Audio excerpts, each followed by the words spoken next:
What does it mean to live life to the fullest, train to your potential, and perform at your best? Leave nothing on the table.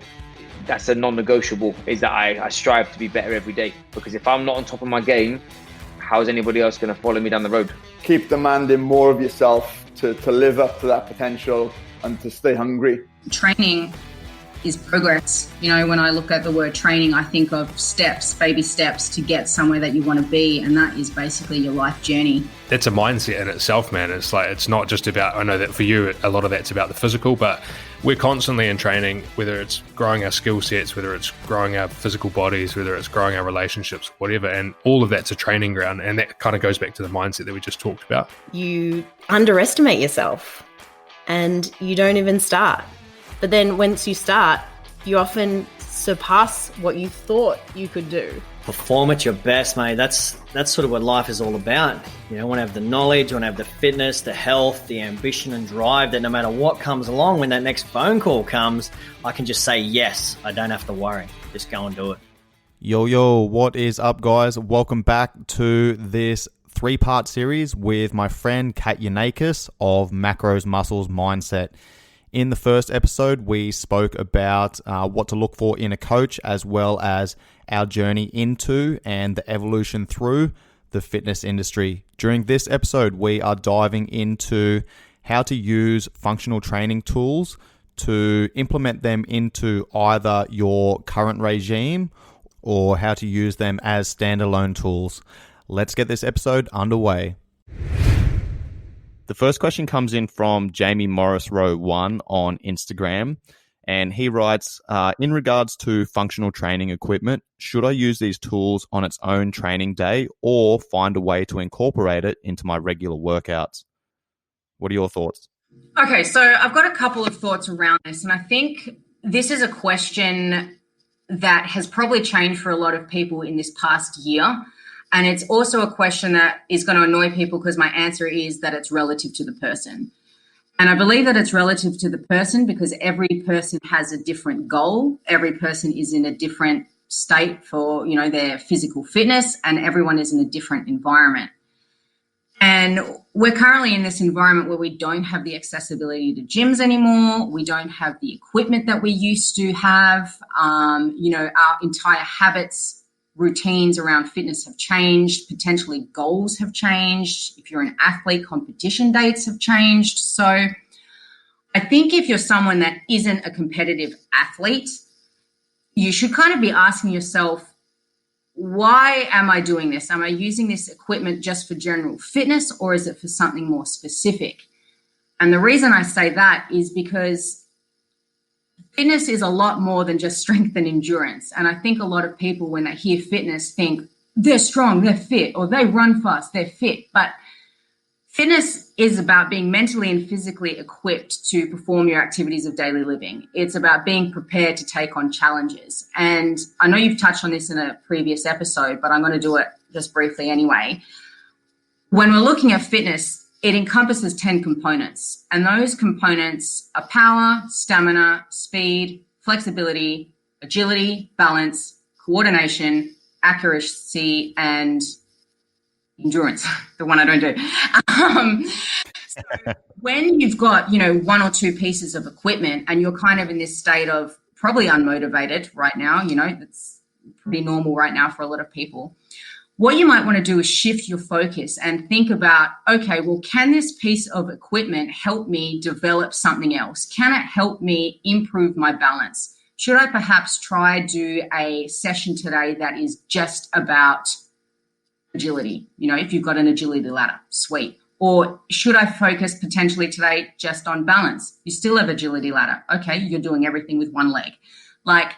Think about the ways that you can use your equipment to intervene within those components of fitness, because part of why a lot of people are unmotivated now is because they're seeing their equipment they've got and thinking, I can't build strength with this, and I can't build endurance. But there is so many more things that you can do with one or two pieces of equipment that hit those components. Yeah, that's an awesome answer. Thank you. I want to add to that as well, because so many people think that you cannot build muscle without weights. That is fucking bullshit. I took my fighters through a TRX session this morning, and they were like, holy fuck, man, this is really hard. I thought this thing was a gimmick. And I was like, well, for the most part, it is a gimmick, right?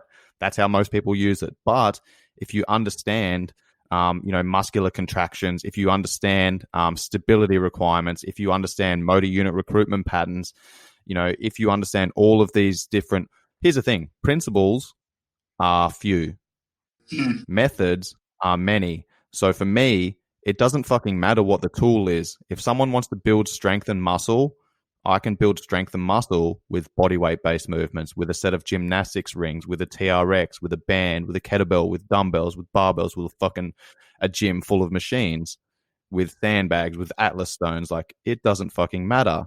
And I think that's an important component, is that, don't get me wrong, like, weights are definitely very good at being able to build strength. All right. But is it the only way to build strength? Absolutely not. I also want to add here, like, the question is in regards to functional training equipment. I want to address the functional training component, because when most people look at functional training in quotation marks, they're like, I'm flipping tires, I'm fucking smashing sledgehammers, I'm doing battle ropes, I'm jumping on an assault bike, I'm doing 1 million burpees, etc., etc. Okay. Functional training, in my mind, is strengthening the movement patterns that you use every single day. You're either strengthening those movement patterns by you're complementing your lifestyle, or you're counteracting your lifestyle. I see so many people that, sit at a computer all day and then go to the gym and they work through the sagittal plane. Don't get me wrong, deadlifts, squats, lunges, pushes, pulls, all excellent movements, okay? But most people only work through the sagittal plane, which is front to back. All right, what about our frontal plane, which is side to side? What about transverse plane, which is rotation of the joints, all right, of the whole body?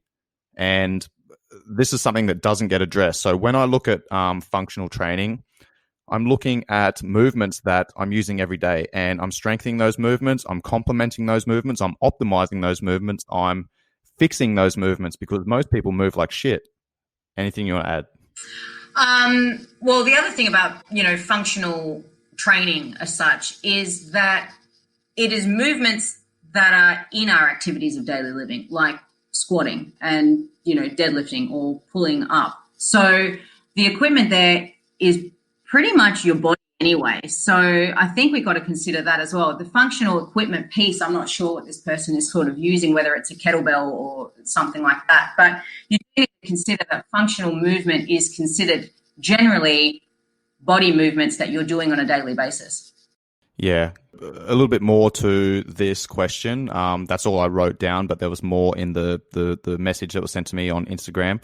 But they were using mace bells, and basically, obviously, they were in the quarantine period using kettlebells, mace bells. And now they're like, hey, I've got access to a gym again. Gym's open again. Like, how should I incorporate this stuff into my training? Now, here's the thing. This is how I incorporate it. First of all, let's talk about the functional training. So, to give a little bit more context into what I mean, because that was kind of pretty cryptic in what I just said, I think about the body in kind of 3 joints or 3 areas. I think about the shoulder, I think about the hip, which are the 2 prime movers of the body, and then I think about the spine. So when it comes to training, I want to make sure that all of those joints are aligned and working together, right? So if I'm looking at the shoulder joint and the hip joint, both of these joints move 3-dimensional. Okay, the elbow joint, the knee joint, it's a hinge joint. It moves in one direction, flexion, extension.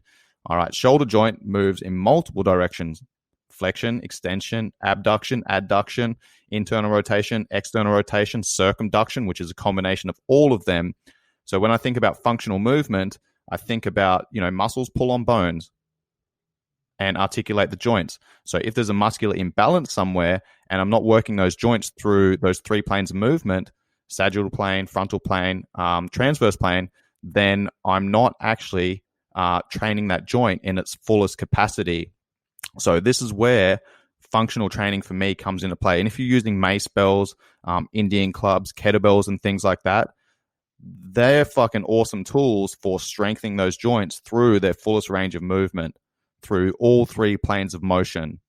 So, for example, I do have a number of exercises on my YouTube channel, and this is how I start most of my training sessions. Okay, I will start my training session with the mobility-based work where I might do a Turkish get-up. Okay, I do a Turkish get-up, and that is literally incorporating the entire body through a movement of being able to go from a laying position on the ground to standing while maintaining control and stability and fluidity of the entire body through that entire movement. Because one, there's so much research suggesting that your ability to get up off the ground directly relates to your longevity of life. So that's an assessment for me. And if I'm going through a Turkish get-up, which I have a demonstration, explanation, instructional video on my YouTube channel, Performance Functional Training, I'm using that as an assessment. Can I maintain stability through that full movement? Am I holding tension somewhere throughout that movement? Then I'm using my foam roller to go and, address those areas of tension. I'm having a look at where there's instability. I might do some activation work to fire up certain areas there. Okay. So I'm doing them as an assessment, but then I'll go into some stability-based work where I'll do some hip airplanes, which are one of my favorite exercises for strengthening the hips.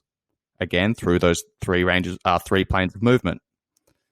Again, they are on my YouTube channel. Then with my upper body, working through my shoulder, I'm going through a kettlebell windmill. Again, 3 planes of movement. Then I'm going through a plank, a simple plank. Most people can't do a proper fucking plank. If you can hold a plank for longer than a minute, you're not doing it properly. All right. And again, I look at those 3 exercises, the hip airplane, the windmill, and a plank. I'm doing them as a warm-up almost every single day. So I'm incorporating those movements into my training session before I go into my strength-based work, my hypertrophy-based work, my speed-based work, my power-based work, my endurance work, whatever phase of training that I'm working through, I'm using those exercises to basically assess my movement for the day, address any tension and issues that come up in my warm-up, and, work through those planes of movement. Now, I'll do that as a warm-up, but then if I'm going through, if I'm tired, if I'm fatigued, I might spend the entire session going through some rehab-based work where I'm focusing on getting the right muscles firing at the right time in the right order. I'm focusing on stability-based work. I'm focusing on mobility, so this is where listening to your body, understanding what it needs and giving it what it needs is very important. And again, this is where understanding all the multiple tools, okay, because you need to apply the right tool at the right time. I did ramble then. Anything else to add? No, I think that's good. You got everything. One final thing I want to add to that is mobility, stability, and strength are all interrelated. Okay, so mobility is your ability to take your joints through their fullest range of movement under control. Okay, there's a key component there. Under control. That is the stability component. All right. Stability is a form of strength. Stability is the ability to resist force, and strength is the ability to produce force. So you need to be mobile enough to take your joints through their fullest range of movement under control. You need to be stable enough to allow those joints to move freely whilst maintaining a component of strength through that range. Okay, once you've got stability in the joint, then you can produce more force in the prime movers. So if I'm doing a deadlift, for example, if my stabilizers of my hips aren't working properly to stabilize my pelvis and my core, then I'm not going to be able to target my glutes and hamstrings as much because my brain goes, hey, my joints are in a bad position. Let's downregulate force production. And that rounds out this Coach's Corner episode with my friend Kat Yiannakis of Macros Muscles Mindset.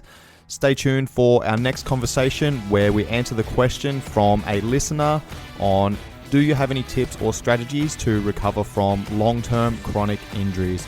Of course we do. Any 5-star ratings and reviews are much appreciated, guys. Anyone who does leave me a 5-star rating and review will receive precedence when it comes to answering these questions. Much love, guys. Peace.